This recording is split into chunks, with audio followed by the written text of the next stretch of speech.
Hello and welcome to another StarCraft 2 co-op video. Today we'll be looking at another post from a Chinese forum about the upcoming mutation. The first Heroes from the Storm mutation in history. HFTS is the strongest head-on mutator, so it's quite difficult. There's too much information, so if you want to know more about this mutator, check out these links. Recommended commanders. If you don't want to use your brain, I recommend using the best commander against Heroes, Stedman P2. Open with 3 evolution chambers to keep your ally calm. This way, he won't lose too much stuff and then quit. Stall until Gary comes out and then deal with the first wave. Afterwards, mindlessly mass hardened shield Lings and use Igorb to take out the attack waves. Lings can just bite the heroes to death, so you can defend against them easily. For the second wave and subsequent waves with Dahaka, be careful where Super Gary goes. Don't let him get dragged. Also, be careful not to let Gary attack the heroes when Hardened Will is active. The next is Zagara plus the heroic Artanis non-P3. Mass Lings to take out the heroes in a head-on fight. Artanis can also mass Tempest to snipe shards, but those beeping vipers. Alright. Other commanders require at least a bit of research into the details such as how to bait out nukes, etc. Go look up some related videos. .jpg. If you haven't placed biolaunchers or ESO in the 12 o'clock ESO area and you think you can't finish the mission by 20 minutes, you can consider putting a few structures there to play hide and seek. Amon doesn't get vision like a cheater on RTK. If the attack waves take out all your structures, they will just hang out at your main until they see your units. It will only charge at the player's units after it sees them, the waves. If you do this, you can at least buy a little time by waiting until they destroy your base, then returning once they leave.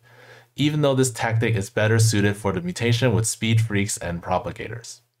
The week after is Slim Pickings, Self-Destruction, Twister on VP.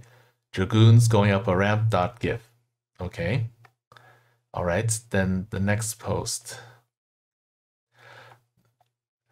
The difficulty of this week lies in dealing with attack waves. Heroes come with Hardened Will. Zagara will also summon a bunch of stuff, increasing the number of variables. The basic strategy is still to take out the attack wave, then take out the heroes.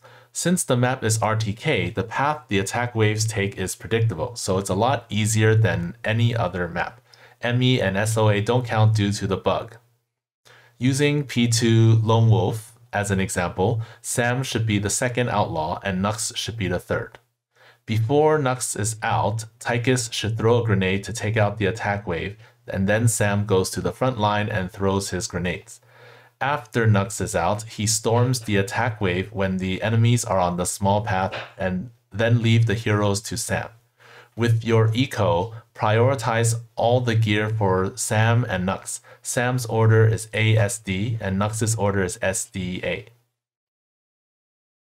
After 11 minutes, choose Sirius as the 4th outlaw. Don't use Outlaw Mastery. You must provide detection so Sam can take out Zeratul. Medivacs should only be used when fighting heroes to transfer someone out. Aside from a few hybrids, offense is basically the same as regular Brutal, so you probably won't even need Medivacs. Also, because there is Hardened Will, Zagara becomes the highest priority in terms of targets. After that, the priority order is Nova, Zeratul, Kerrigan, Dahaka.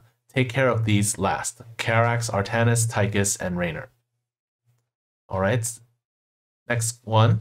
If you encounter Reaver Disruptor, you should just quit, right? I think Stedman is more afraid of Siege of Storms than Disruptive Artillery. However, on this map, Super Gary can rely on his own field and doesn't really care about Phoenixes taking out his Stedalites. When I tried soloing Breath of Destruction, I lost with Sted P2 against Siege of Storms, but won against Disruptive Artillery. For next post, for Zagara, I recommend P1 this week. Half of P3's strength lies in the hero unit and it will get countered by the heroes even harder, so there's less room for error compared to P1. It's best if you face a ground enemy so you can save Scourge to snipe the shards in the 3rd and 4th areas. Some shards can be taken care of using biolaunchers. Choose Zergling Evasion Mastery in the second set. charge in to bait out the nuke, apocalypse, or whatever, and then charge in afterwards. An even better strat is to bait the AoE, then retreat to the entrance to the high ground, surround them with lings, and then smash them with bio-launchers. Hope you pair up with the P0 Artanis. This way you can prove Artanis' worth, and you can mass lings to insult the enemy Artanis. Next one, can you freeze heroes with Phoenix? Response, of course you can. The Arbiter's freeze only doesn't work on buildings, map bosses, and units with the frenzied passive. Also, before Prestiges, Phoenix had a strategy similar to this, which is freeze the detector and big hybrids, then turn on invisibility to take out the attack wave, and finally deal with the big hybrids. If you really want to use Phoenix for this mutation, you can try this strat. Honestly, Heroes from the Storm should be a 15-point mutator. Raynor lost a lot of good men. Hardened will on heroes is actually not a big problem, but the heroes giving regular enemies extra armor is. Also, heroes themselves are very threatening to Raynor's units which lack beefiness. Kerrigan, first step, avoid Corsairs and Science Vessels. Hydras are too trash.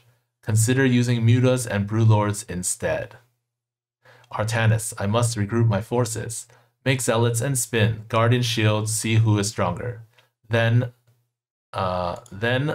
realize that your ally is now a lot times stronger with the Guardian Shell. Swan, relying solely on towers to outlast the heroes is tough. Make some tanks and blast some of them, and give Nova and Kerrigan some factories to blast. Offense, you'll have to make Hercs and teleport. The problem is that the pressure in the early game is extremely rough. How will you save enough money? Zagara, I was too careless. What will I do without evasion? You must max out Ling evasion mastery since Baneling's damage is enough to clear the regular enemies. Carax, I'm stronger than Swan in that my top bar is actually useful. Nova, snipe shards with Liberators, nothing else. That's it. After taking out the regular enemies with a 700 mineral airstrike, you will use Liberators to snipe the heroes. Then, why don't you just speedrun RTK? Next, Abathur, the difficulty is just surviving Amon's Raynor. The defensive power of Warp Gate Dragoons won't disappoint you. This refers to how max swarm hosts basically print Dragoon strength locusts. So yeah. Vorazun, good things heroes don't fly. DTs go ham. After using Shadow Fury, they can take out the regular enemies. Black Hole is the best support ability. Use all of them on attack waves. Han and Horner. I can't really deal with the attack waves, but you think I can't destroy you stinking shards? Strike Fighters and Magmines take out the regular enemies in the attack waves, reducing the pressure on defense. Stukov, what a coincidence. I can produce an unlimited amount of dead people. It only costs $400 to make a barracks that produces endlessly for free. As long as I can deal with the problem of lacking money in the early game, I can win easily. Alarak, this is Ascendant Orb, the Psionic Orb plus Mind Blast, and then Empower Me. Tychus, the 5 Tigers group up, focus fire. If the opponents come with Lane, Bing Lane, or Marines, you can barbecue them with Blaze. Guardian Muta plus 3 pack leaders. If you still lose, that's your problem. It's not related to the commander's strength. Phoenix, Rock Slapper solos Artanis. Manx, mass ESOs quickly, blast everything. Stepman, hardened shield lings and infested roaches will teach them what basic units are. Devolve them, restrain them with Zeratol. Okay, grab your weapons and murder the workers near the heroes. And that's it for this post. What advice do you have for this mutation? Comment it down below and I'll see you next time.